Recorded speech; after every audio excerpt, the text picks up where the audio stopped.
out to Roquetta and going for a day sail. Another lovely day in Plymouth.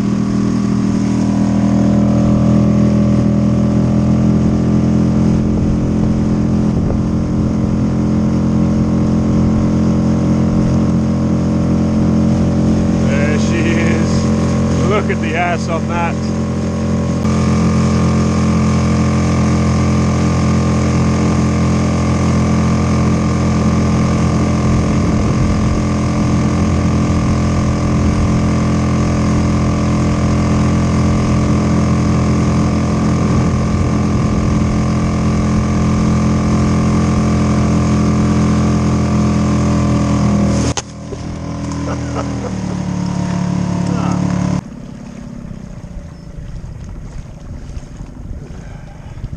So, that massive crack that you stirred there was me going over the bow wake of my dinghy with a 2.5 horsepower engine on the back. I mean, it wasn't a massive bow wake, and the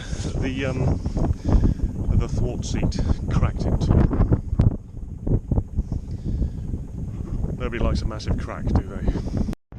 Before I go for my sail today, I'm going to set out the roller reefing line.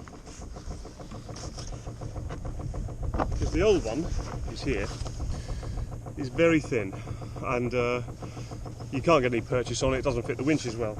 However, it does fit on the drum. So what I've done is got some, I think it's 10mm actually, 12, no, it's 10mm, braid on braid. Taken the centre braid out of it and sewn the inner back in so that it can't slip.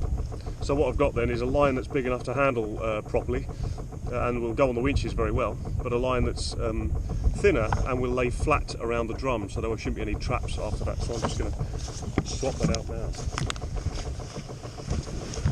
I have pulled it through.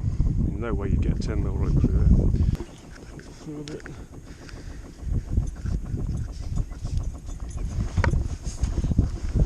Excellent. So we've got a couple of turns. Stop in there. It's led the right way, so all I'm going to do is thread it through. Hope I've done the right length of rope. We're just motoring down the Tamar again, which is an hour and 20 minutes of the day that, on each end of the day, that don't really need, but hey, it is what it is. I've been upgrading the electronics a little bit in the past week, and to do that I had to put a new skin fitting on a new through hull and put a new paddle wheel in there. So I dried the boat out alongside Old Town Quay in Saltash. I really should have filmed that. It was good, but I was busy doing the work, and that's really the main thing really for me, is to get the work done. Anyway, what I installed was a NASA Clipper Duet, which so far I'm very happy with. Now for the first time on the boat since I've had it, I've been able to get reliable depth readings and a speed reading, and there it is. There it is. There it is. Thing.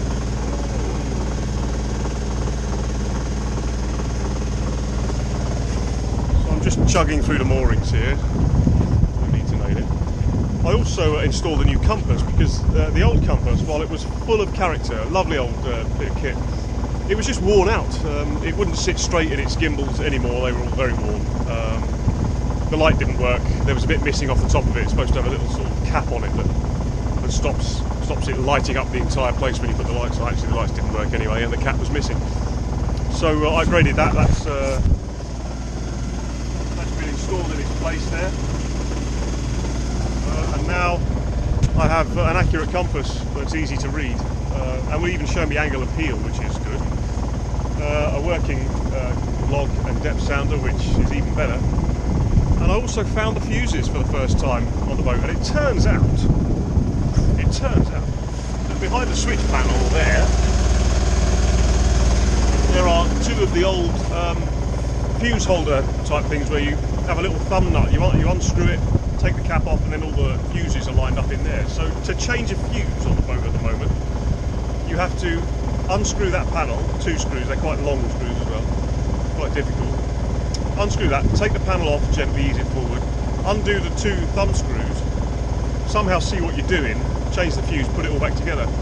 That ain't gonna fly. So when it comes time to rework the electronics, which is one on my list of things to do for the end of the year, that's going to change. I'm going to move the switch panel out of the galley and above the chart table, and have the fuses so that they're easily accessible. Anyway, the good news is that now that I've done that, I found 3 blown fuses in there. Suddenly, all the electronics are working a lot better now that I've changed those fuses. I'm hoping that chart plotter now, which I've had no end of trouble getting it to run, I've changed a fuse in there, and the compass, which is on the same switch as the instruments, went live as soon as I did. I'm hoping that's just going to be pushed a button and it'll work. Let's find out, shall we? Let's find out.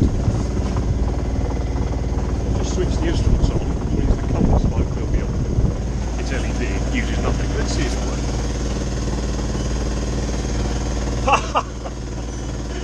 Hello! Yes! It's a winner! Okay, I'm going to motor down the river and I'm going to get the sails up and see you then. So we're just coming up to the markers that mark the bridge between Drake's Island and the mainland. There they are. Those are the markers of freedom. When I get through those, I'm at sea, pretty much. I'm in Plymouth Sound, actually, but closer to being at sea than I am to being in a river.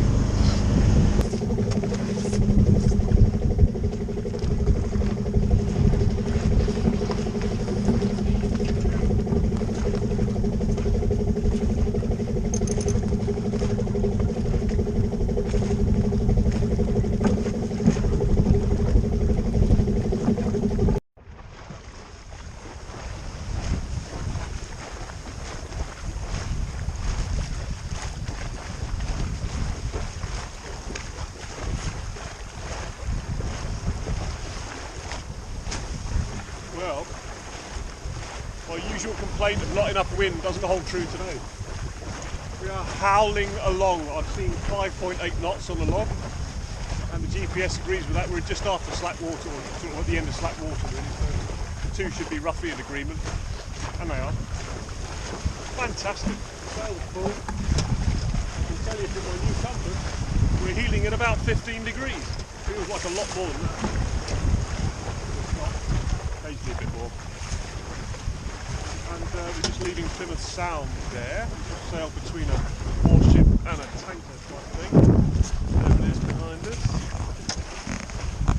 You guys can see it in the fog there. Got a lot of boats out today, doing their thing. There's Tamar. So it turns out my new roller reefing rope is a little bit too short. I don't know what I'm going to do about that. I don't know yet. I don't know what I'm going to do about that. I'll come up with something though. Much easier to handle though.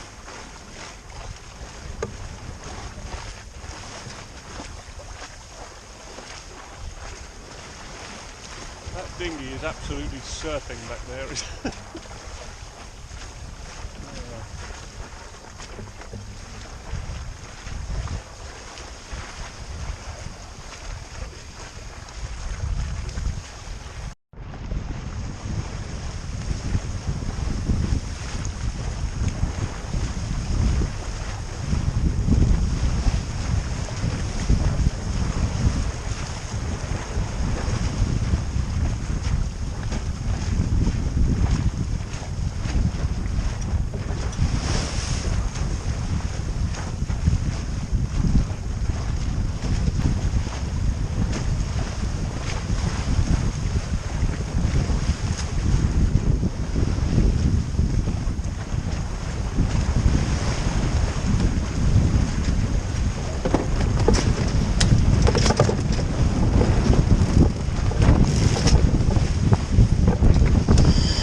am now storming back into Plymouth, having had a brilliant sail and an even better pot noodle. Well, no, not even better. A good pot noodle.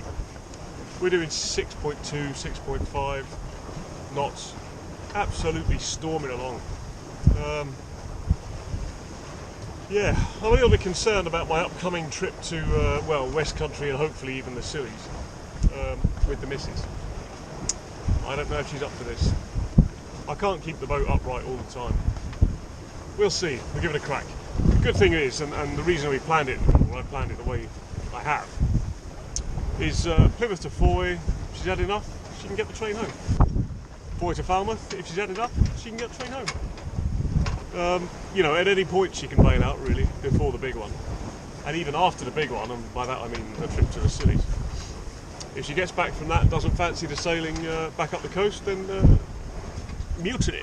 She can mutiny and get on the train. I'd rather she did that than suffered it, really. You know, this is something I really, really enjoy, but I can understand that maybe she doesn't. So marking what is undoubtedly a leap in confidence, even if not competence. This time I am sailing through the bridge between Drake's Island and the mainland on the way home. I did incidentally, and this is probably the wrong time to say this, I did pass my day skipper theory that some of you may remember I was studying. And here we are on the full sail doing 6.3 knots through the bridge. Another 5.5 metres there now. Although at this state of the tide, I mean, you can work it out. This is not a guess, of course. Yeah, 5 metres. We're on the bridge now. 4.8.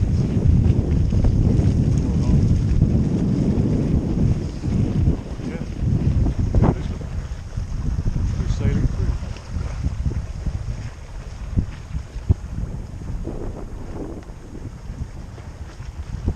Fantastic. Back up to 5 metres. Between these two it's likely to drop a bit.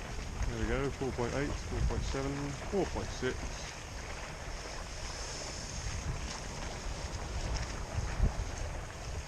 4.4, 3, 4.5. We've made it. Of course, I knew we would. I had every confidence.